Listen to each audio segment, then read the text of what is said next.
It was the kind of quiet that wasn't natural. The kind that made your gut twist. I wasn't supposed to be home this early. My meeting had been cancelled last minute, so I decided to head back and surprise Laura. In hindsight, I almost wish I hadn't. The smell of wine hit me first when I walked in. Her favorite Chardonnay, the one she usually saved for special occasions. The bottle sat on the counter, uncorked, with 2 glasses beside it. One was half full, the other empty, with a faint lipstick smudge on the rim. I frowned, my jaw tightening. "Laura?" I called out, my voice calm but sharp. No answer. Setting my keys on the counter, I scanned the room. Something felt off, but I couldn't put my finger on it. Then I heard it, a faint laugh, her laugh, drifting from down the hall. I froze for a moment, listening carefully. There was another voice, low and confident. A man's voice. My heart started pounding, but I wasn't panicking. I wasn't some clueless husband who'd pretend he hadn't heard it. I followed the sound, my footsteps deliberate, until I reached the bedroom door. It was slightly ajar, just enough for me to catch a glimpse inside.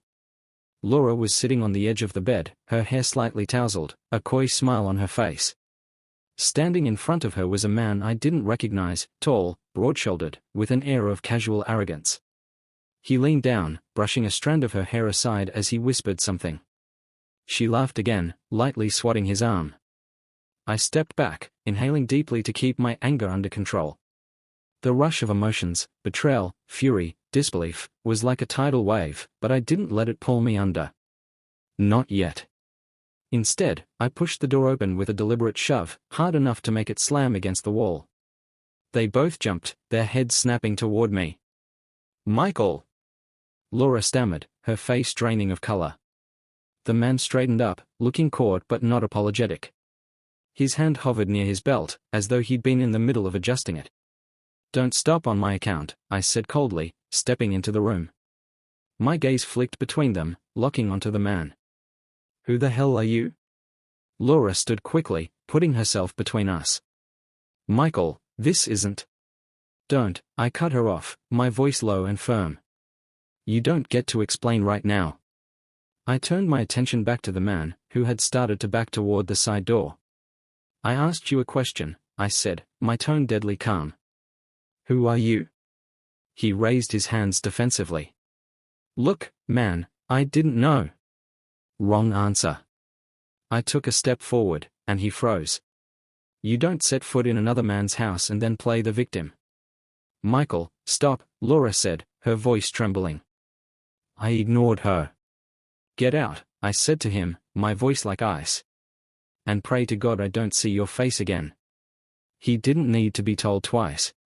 Grabbing his jacket, he bolted for the side door, nearly tripping over himself in his hurry to leave. Once the door slammed shut, I turned back to Laura. Her eyes were wide, and she looked like she was about to cry. "Michael, please, let me explain."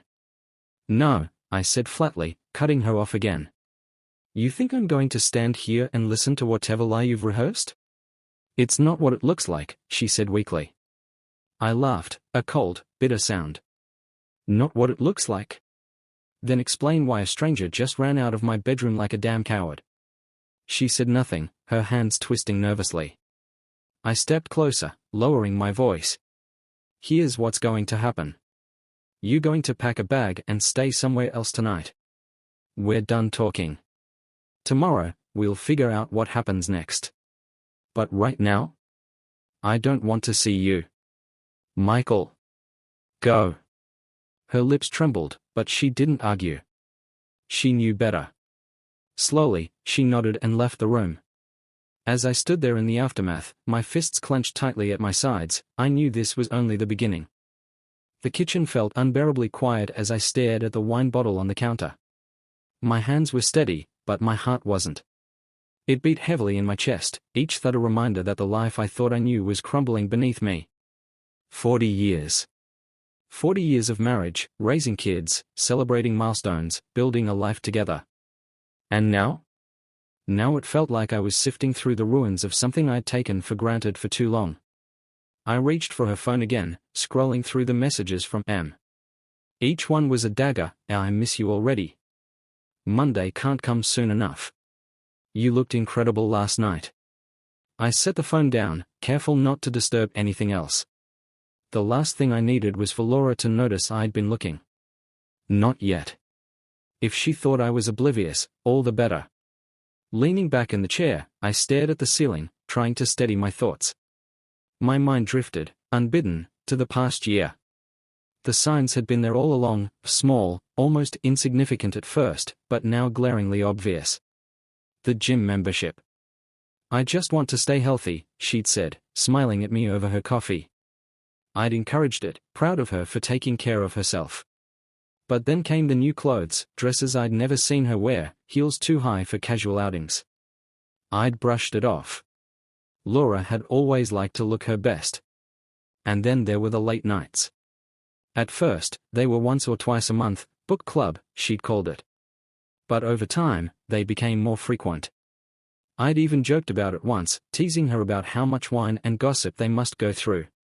She'd laughed, kissed me on the cheek, and promised it was nothing. I'd believed her. My grip on the edge of the table tightened.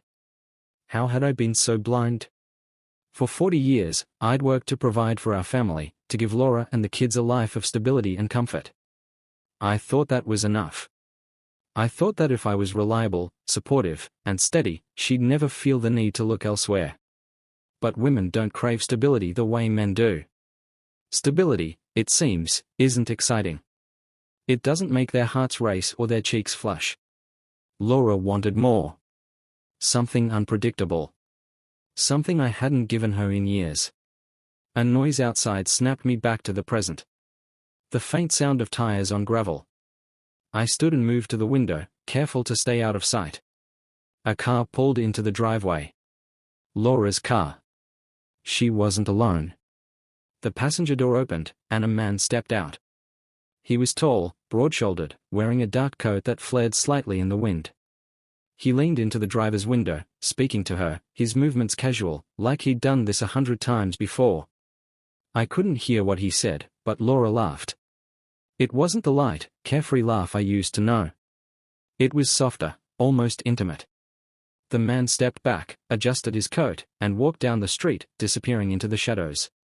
Laura stayed in the car for a moment, then stepped out. She didn't rush. She didn't fumble with her keys. She walked to the door with the ease of someone who had nothing to hide. The door creaked open, and she stepped inside. Her eyes met mine across the kitchen. "Michael," she said, her voice light. "You home early?" I didn't respond immediately. I let the silence linger, watching as she shifted her weight from one foot to the other. "Didn't feel like staying at the office," I said finally, my tone even. "Thought I'd come home and surprise you." Her smile faltered. "Well, it's good to have you home," she said, moving toward the counter. She picked up the wine bottle and busied herself pouring a glass. "Book club ran late."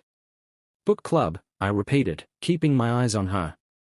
"Is that what they are calling it now?" She froze for a fraction of a second, the glass halfway to her lips. "What's that supposed to mean?" I didn't answer. Instead, I pulled my phone from my pocket, scrolling to the pictures I'd taken earlier. I held the screen up for her to see. Her face paled. "Michael, I don't know what you're thinking, but..." "I'm not thinking, Laura. I'm looking." I stepped closer, keeping my voice low but firm. "And you know exactly what I'm looking at." Her mouth opened, then closed again, no words coming out. "We're going to talk," I continued, setting the phone down on the counter. "But not tonight. Tonight, I suggest you sleep in the guest room. Alone." For the first time in 40 years, Laura looked like she had no idea what to say to me. I didn't wait for her to find the words. I turned and walked down the hall to our bedroom, closing the door behind me. This wasn't over. The next morning, I woke up before dawn. I hadn't slept much, but that didn't matter. Lying in bed, staring at the ceiling, I'd replayed the events of the night before over and over in my mind. Laura's face when I showed her the messages. The way she froze, like a deer caught in headlights. She didn't try to explain. She didn't even deny it outright. That told me everything I needed to know. By the time the sun began to rise, I was already dressed and downstairs, my coffee brewing. The faint hum of the machine was the only sound in the house. Laura was still in the guest room, or at least I assumed she was. I hadn't seen or heard her since I'd walked out of the kitchen last night. I sat at the table, sipping my coffee, and opened my laptop. If I was going to confront her again, I needed more than just the texts on her phone. I needed a full picture of what was happening, and how long it had been going on. I logged into our shared phone account. It was something I hadn't checked in years, I never had a reason to. Laura had her life, and I had mine. But now, as I scrolled through the records, I couldn't believe what I was seeing. Dozens of calls and texts to the same number, Mark's number. At all hours of the day. Early mornings, late nights, even during weekends when she'd told me she was running errands. My stomach turned as I clicked on the date filter and sorted the records. This wasn't something new. The messages went back nearly a year. A year. While I was busy working, while I was planning our anniversary trip, while I was sitting across from her at the dinner table, smiling and laughing, she was talking to him. I slammed the laptop shut, the sound echoing through the empty kitchen. This wasn't just a mistake. This was deliberate. Calculated. I grabbed my phone and scrolled to the pictures I'd taken last night. The texts, the shoes, the bed. It wasn't enough. I needed something stronger. Something she couldn't weasel her way out of. Then it hit me. The gym. Laura had joined a gym about 6 months ago. She'd raved about how much she loved it, how it made her feel alive again. I'd never questioned it, proud of her for taking care of herself. But now, I wondered. Was Mark part of that gym? Did she meet him there? I poured the rest of my coffee down the sink, grabbed my jacket, and headed out the door. The gym was a sleek, modern facility on the other side of town. The kind of place that prided itself on exclusivity, with massive glass windows and a high membership fee.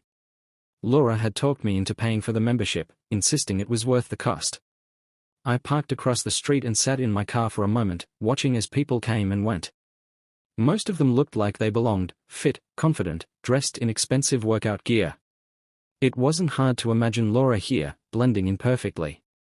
After a few minutes, I got out and walked inside. The woman at the front desk greeted me with a polished smile. "Good morning.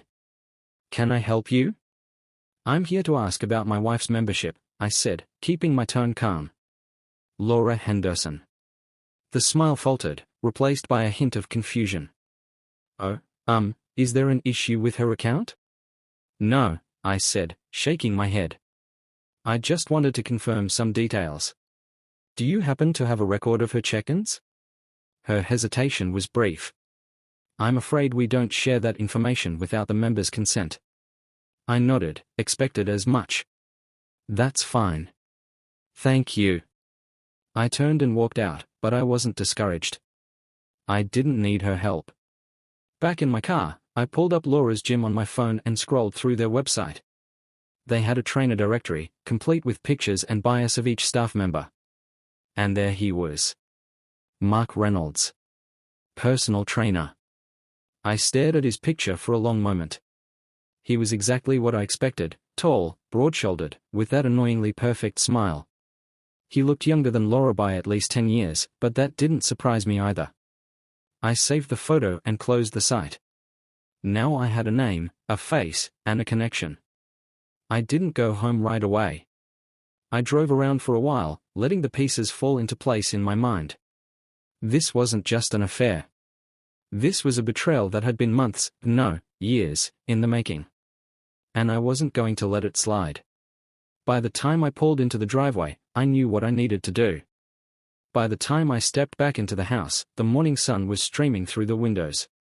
The warmth and light felt out of place, almost mocking. I dropped my keys on the counter and stood there for a moment, listening to the silence. Laura was still in the guest room, or at least she was pretending to be. I hadn't heard her stir since last night. Good. Let her wonder what I was thinking, what I was planning. I opened my laptop again and stared at Mark's picture. The man had inserted himself into my life, into my home, and acted like it was his. The thought made my stomach churn. I wasn't going to let this go unanswered. Pulling up my email, I drafted a message to a private investigator I'd used years ago for a work-related issue. We weren't close, but he was good at what he did. Subject: I need your services again. Hey Frank. I need someone followed. Details are complicated, but it's personal. Let me know if you're available ASAP. I hit send, closed the laptop, and leaned back in my chair. This wasn't just about revenge. It was about reclaiming control of my life, my dignity, my future. Laura emerged a little after 9, wearing her usual facade of calm. She walked into the kitchen, her hair neatly combed, her expression carefully neutral. But I could see the tension in her movements, the way her eyes darted to me and then away again. "Good morning," she said, her voice too bright. I didn't respond. She hesitated, then moved to the coffee maker, pouring herself a cup. I watched her, saying nothing, letting the silence stretch until she finally broke it. "Michael, we need to talk." I raised an eyebrow. "Do we?" Her grip tightened on the coffee mug. "Yes." "About last night." I leaned back, crossing my arms. "Go ahead." She set the mug down and turned to face me. "Whatever you think you saw, it's not what it looks like." I almost laughed at how predictable she was. "So, what does it look like, Laura? Enlighten me." Her eyes narrowed slightly, but she kept her voice steady. "Mark is a friend. That's all." Those texts were taken out of context. Out of context? I repeated, my tone dripping with disbelief. "Which part, exactly? The part where he can't wait to see you again, or the part where last night was unforgettable?" Her face flushed, and for a moment, she was silent. "I made a mistake," she said finally, her voice barely above a whisper. "It was nothing serious. It didn't mean anything." I stared at her, my anger simmering just below the surface. 40 years, Laura. 40 years, and that's all you have to say? It didn't mean anything? She opened her mouth, then closed it again, as if searching for the right words. I stood up, the chair scraping against the floor. "We're done here. I'll let you know when I'm ready to talk again. Until then, I suggest you keep your distance." Without waiting for a response, I walked out of the kitchen. The rest of the day was a blur. I threw myself into tasks, organizing old paperwork, cleaning out the garage, anything to keep my hands busy and my mind focused. By mid-afternoon, Frank responded to my email. "Got it. Send me details and I'll get started tonight." I replied with everything I had: Mark's name, his workplace, the gym where he and Laura spent so much time. I didn't know what I was hoping to find, but I knew I needed to uncover every last piece of this puzzle. Later that evening, I sat on the back porch, nursing a glass of bourbon as the sun dipped below the horizon. The warm amber glow reflected off the glass, reminding me of simpler times, back when Laura and I would sit out here together, talking about everything and nothing. Those days felt like a lifetime ago. Now, the only thing left between us was a cold, empty distance. I didn't regret my decisions. Laura had made her choices, and now I was making mine. The road ahead wouldn't be easy, but for the first time in a long time, I felt like I was in control. And that was a feeling I wasn't about to let go of. The next morning, I got a call from Frank. His voice, calm and professional as always, carried a weight that told me he had something I wouldn't like. "Michael," he said. "I ran a preliminary check on this Mark Reynolds. You're not going to like what I found." I gripped the phone tighter. "Go on." "He's got a bit of a reputation. Not just at the gym, but around town. A serial charmer. It seems your wife isn't the first married woman he's gotten involved with." I swallowed hard, my jaw tightening. "How bad is it?" "Bad enough. I've sent you some files, pictures, a few recordings. Take a look, but I'd recommend sitting down first." I hung up without another word, my stomach churning as I opened my laptop. Sure enough, Frank had emailed me a folder labeled Reynolds Case. I clicked on the first file, a photo. It was Mark, his arm around Laura, both of them laughing. The background was unmistakable, a local restaurant we used to frequent together. My throat tightened as I opened the next file, then the next. Each one painted a picture I didn't want to see but couldn't ignore. A receipt for a hotel stay. Surveillance footage of them walking into the gym together, too close to be just friends. The last file was a recording. I hesitated, my finger hovering over the play button. But I had to know. I clicked it. Mark's voice came through first, low and smooth. You sure he doesn't suspect anything? Laura's voice followed, quieter, tinged with nervous laughter. Michael?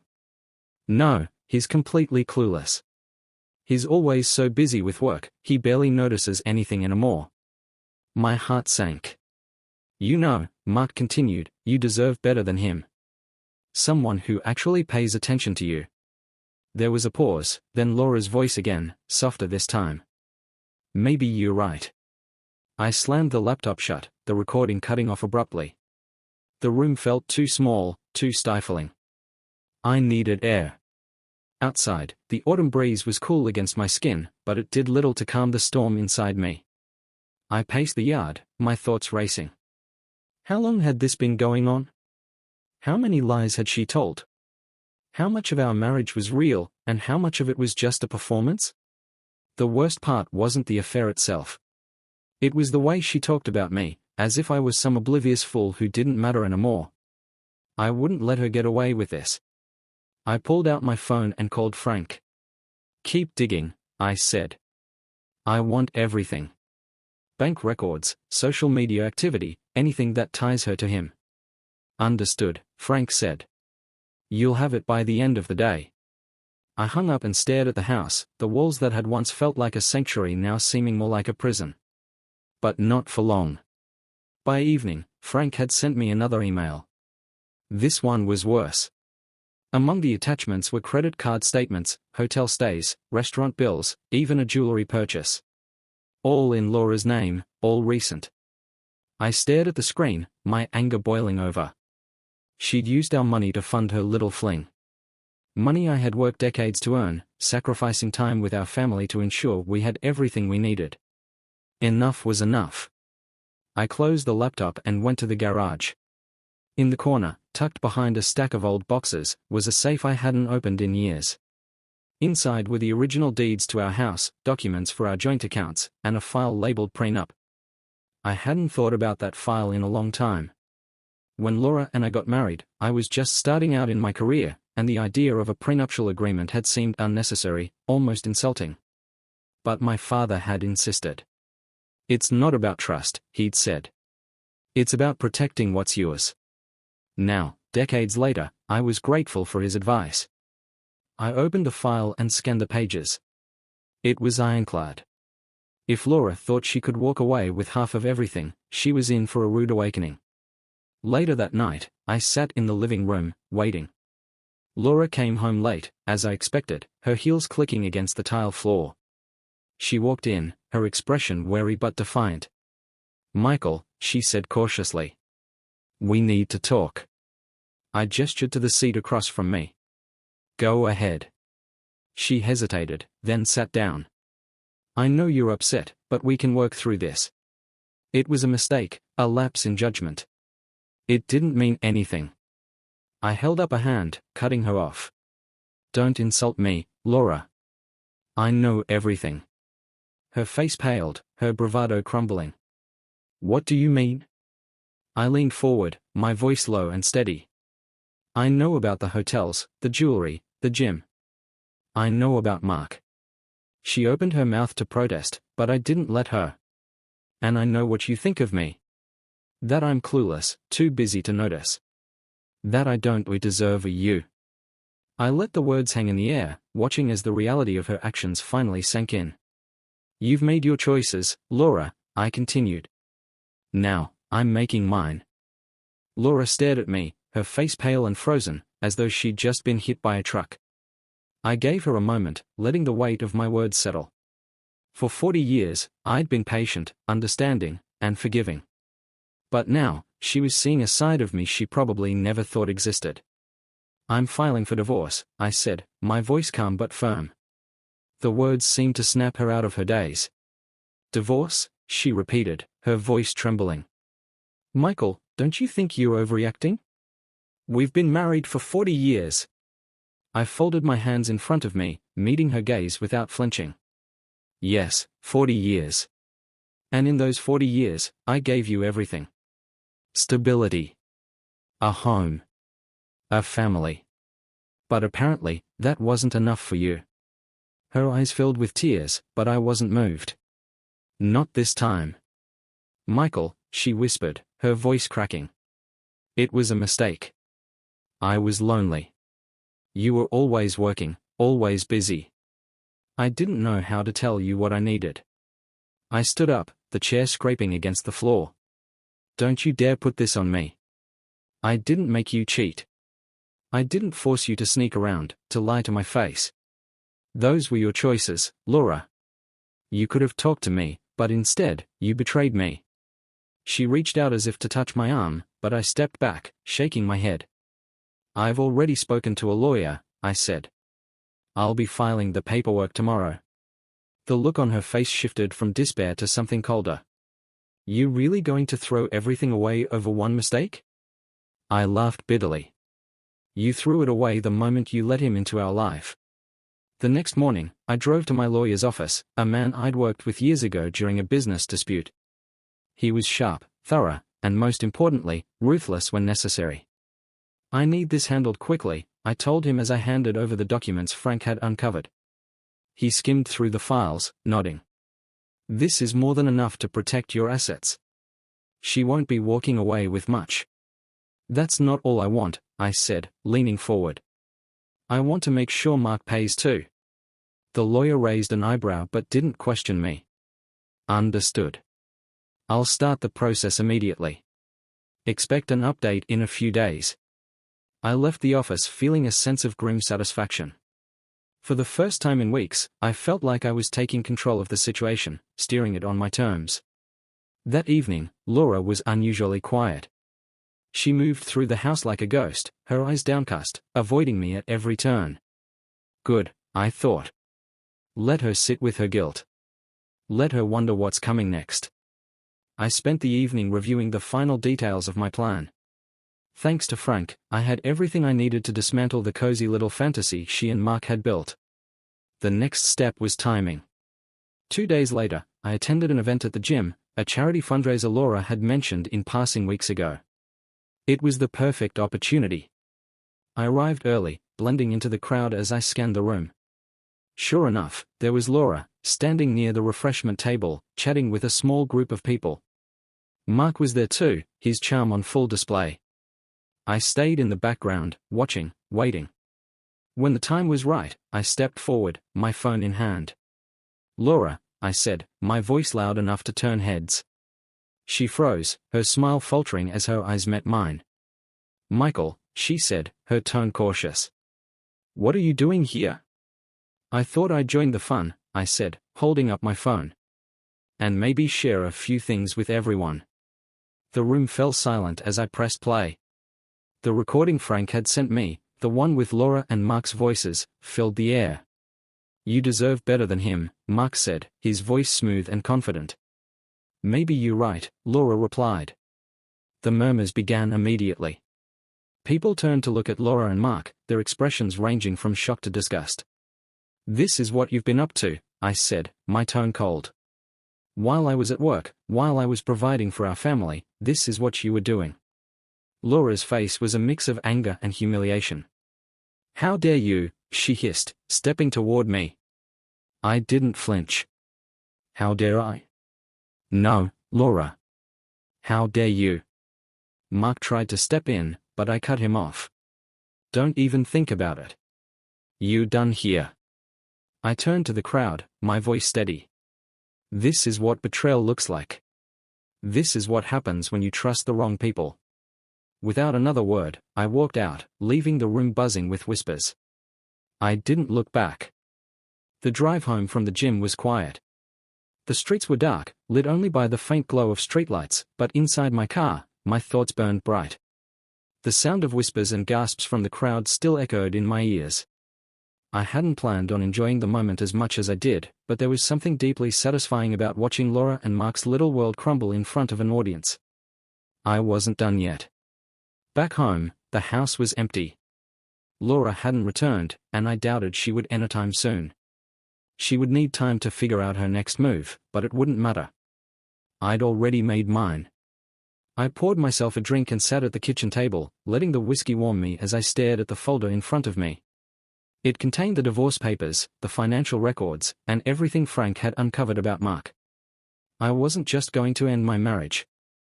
I was going to ensure that Laura and Mark paid for every ounce of betrayal they'd inflicted on me. The next morning, I called Frank. "Do you have what I asked for?" I said, skipping the pleasantries. "I do," Frank replied. "It's all in your inbox." "But Michael, are you sure you want to go this far? This could get messy." "Messy?" I said with a bitter laugh. "It's already messy. Just make sure everything is airtight." Frank hesitated, then said, "It is. Let me know if you need anything else." I opened my laptop and scanned through the files he'd sent.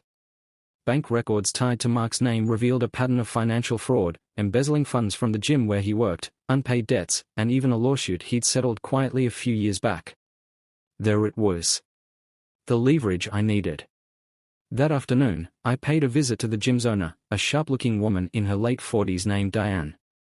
"Mr. Henderson," she said, extending a hand as I entered her office. "To what do I owe the pleasure?" "I'm here about one of your employees," I said, handing her a manila folder. She opened it, her expression growing darker with each page she flipped through. "Where did you get this?" "That doesn't matter," I said. "What matters is what you're going to do with it." Diane set the folder down and leaned back in her chair, her lips pressed into a thin line. "I can't have this tied to the gym," she said finally. "If this gets out?" "It won't," I interrupted. "As long as you handle it quietly." She nodded slowly. "Consider it done." As I left her office, a wave of satisfaction washed over me. Mark wouldn't just lose Laura. He'd lose his job, his reputation, and his livelihood. Back at home, I finalized the divorce papers. My lawyer had already assured me that with the evidence I had, the process would be swift. Laura wouldn't get much, just enough to cover her basic needs. The house, the savings, and everything else would remain mine. By the time Laura returned that evening, I was ready.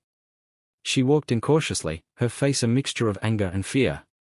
"Michael," she began, but I held up a hand to stop her. "Don't," I said. "The papers are on the table. Sign them, and this will be over quickly." Her eyes darted to the documents, then back to me. "You can't be serious." "Dead serious," I said, my tone ice cold. "You wanted freedom? Here it is. But don't think for a second you're walking away from this unscathed." She laughed bitterly. "You really think you're the victim here? You've been so wrapped up in work for years, you didn't even notice I was miserable." "Maybe I didn't," I said, stepping closer. "But you didn't try to fix it, did you? You didn't talk to me, didn't ask for help. You made your choice, Laura. And now, you're going to live with it." For a moment, she just stood there, silent. Then, without another word, she picked up the pen and signed the papers. As she walked out of the room, I felt a strange sense of relief. This wasn't the ending I'd envisioned for our marriage, but it was the one we both deserved. The day after Laura signed the divorce papers, I felt the first real sense of freedom I'd experienced in years. The weight of her betrayal hadn't lifted entirely, but knowing I was taking control of the situation gave me a sense of clarity. She was staying in a hotel now, at my insistence, and the house was finally mine again. No more forced smiles, no more awkward silences. Just peace. But I wasn't finished. Mark still needed to face the consequences of his actions. While Diane, the gym owner, had agreed to fire him quietly, I wasn't about to let him slither away unscathed. I spent the next few days preparing. With Frank's help, I compiled everything: financial records, lawsuits, and the evidence of his affair with Laura. By the time I was done, I had enough to ensure Mark's reputation would be destroyed beyond repair. The following week, I paid a visit to one of the gym's biggest sponsors, a local businessman named Greg Maxwell. Greg and I had crossed paths a few times over the years. He was well connected, with a keen interest in keeping his ventures clean and reputable. "Greg," I said as we sat in his office, "I have some information I think you'll want to see." I handed him a folder. He flipped through the pages, his expression darkening with each one. "This is bad," he said finally. "If this gets out, it'll reflect poorly on the entire gym, and everyone associated with it."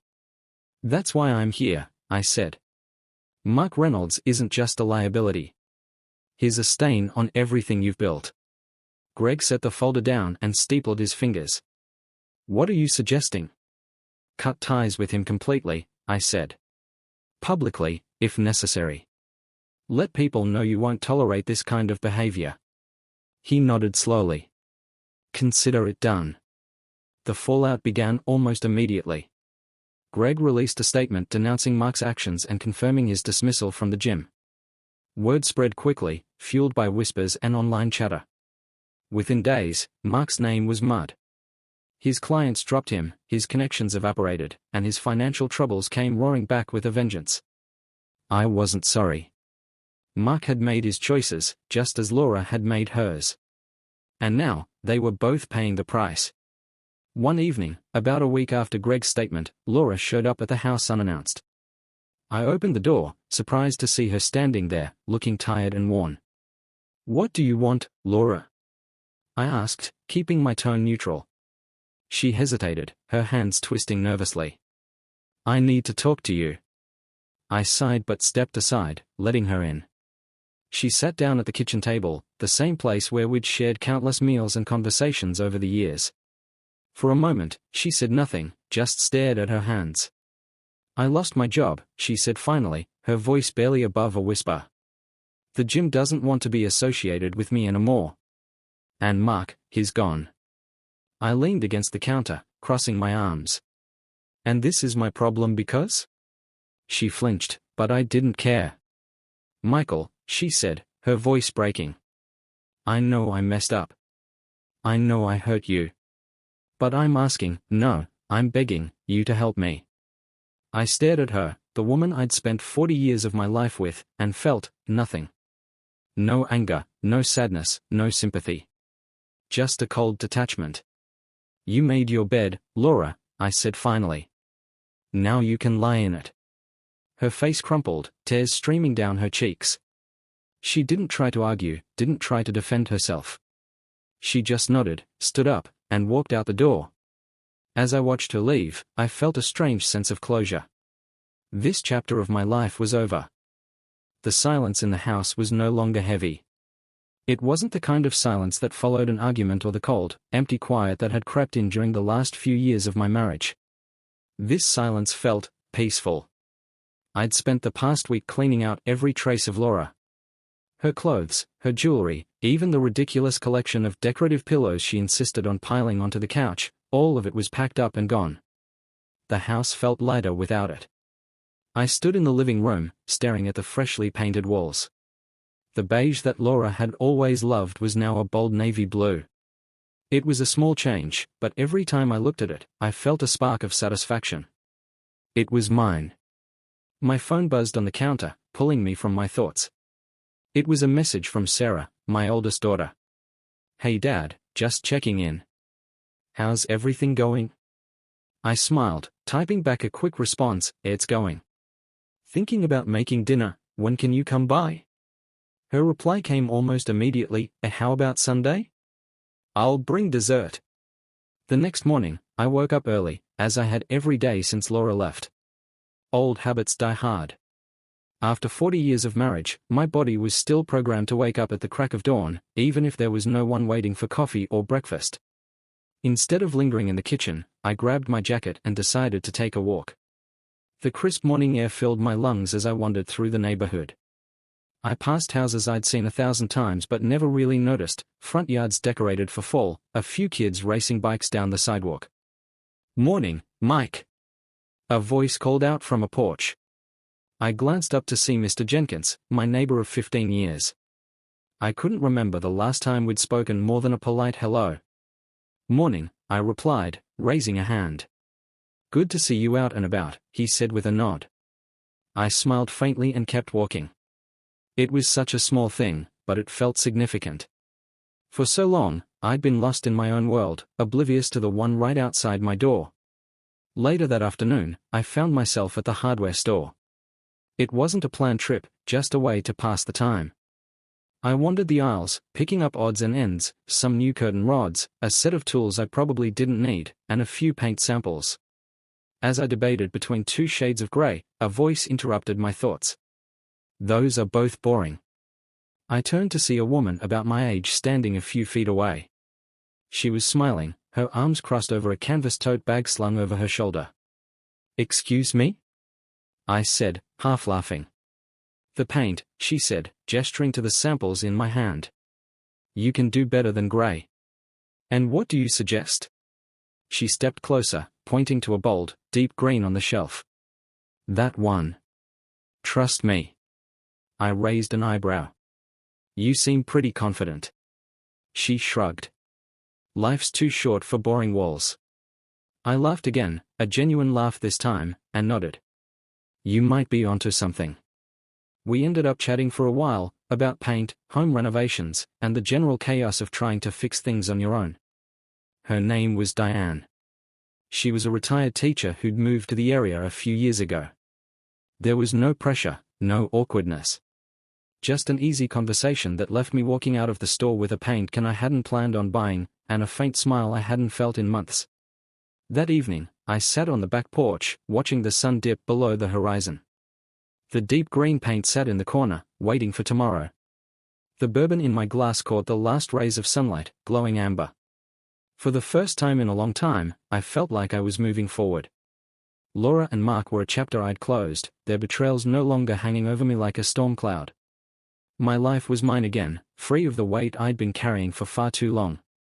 This wasn't the future I'd imagined for myself, but it was a future I was ready to embrace. The house smelled different now. Not better, not worse, just different. Without Laura's perfumes or the endless candles she used to light, the air felt cleaner, more natural. It smelled like fresh paint and sawdust, with a faint hint of basil from the little pot I'd moved onto the windowsill. I sat at the kitchen table that morning, flipping through an old notebook I'd found in the garage. It was filled with sketches, plans for projects I'd started and never finished. A bookshelf I'd never built. A treehouse for David that had been abandoned halfway through.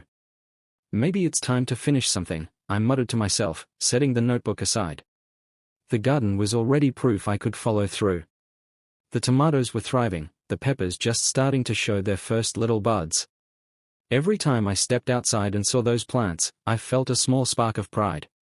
Later that day, Sarah stopped by unannounced. I heard her car in the driveway before she knocked, and when I opened the door, she was holding a box wrapped in a towel. "What's this?" I asked. "Casserole," she said, grinning. "Don't ask me what's in it, though. I just followed a recipe I found online." I chuckled, stepping aside to let her in. "I'm sure it'll be great."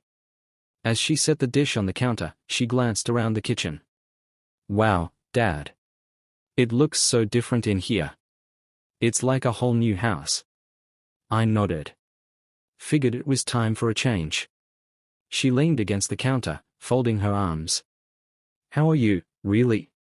"No BS." I shrugged. "Better than I thought I'd be." Her eyes softened. "Good. You deserve that." That evening, after Sarah left, I wandered outside to the garden. The sun was just starting to set, casting the yard in warm, golden light. I knelt down, pulling a few weeds and checking the soil. The garden wasn't just a hobby anymore. It had become a part of my routine, something that grounded me. Each plant felt like a small victory, proof that life could still grow, even after everything fell apart. The next morning, I found myself at the hardware store again. I didn't need anything specific, but it had become my go-to place when I wanted to think. Something about the rows of tools and paint cans, the hum of quiet activity, it felt calming. "Back again?" I turned to see Diane, the woman I'd run into a few weeks ago. She was holding a small bag of screws and a roll of tape. "Guilty," I said, smiling. "What about you?" She gestured to the items in her hands. "Fixing a chair. It's older than I am, but I'm not ready to let it go yet. That's the spirit, I said. We ended up talking longer than I'd expected. She told me about the old house she'd bought a few years back, the projects she was working on, and the hiking trails she wanted to explore now that she had more time. You should try it, she said. It's good for clearing your head. Maybe I will, I replied. That night, as I sat on the back porch, I thought about what Diane had said. Clearing my head. That was what I'd been doing all along, in small ways, the garden, the paint, even these trips to the hardware store. It wasn't just about filling the silence Laura had left behind. It was about creating something new. For years, I'd measured my life by what I could provide for others, first Laura, then the kids. And while I'd never regret that, I was beginning to understand something I'd missed along the way, how I could provide for myself too. A week later, Diane invited me over for coffee. Her house was cozy, filled with mismatched furniture and plants that seemed to thrive under her care. I'm still figuring out what to do with the place, she said, handing me a mug. It's a work in progress. I nodded, looking around. Seems like you're doing fine so far. She smiled. It's never finished, though, is it? Life, I mean. You think you've got it all figured out, and then everything changes. Yeah, I said. I'm learning that. That evening, back at home, I stood at the kitchen window, looking out at the garden. The tomatoes were fully ripe now, their bright red color standing out against the dark soil.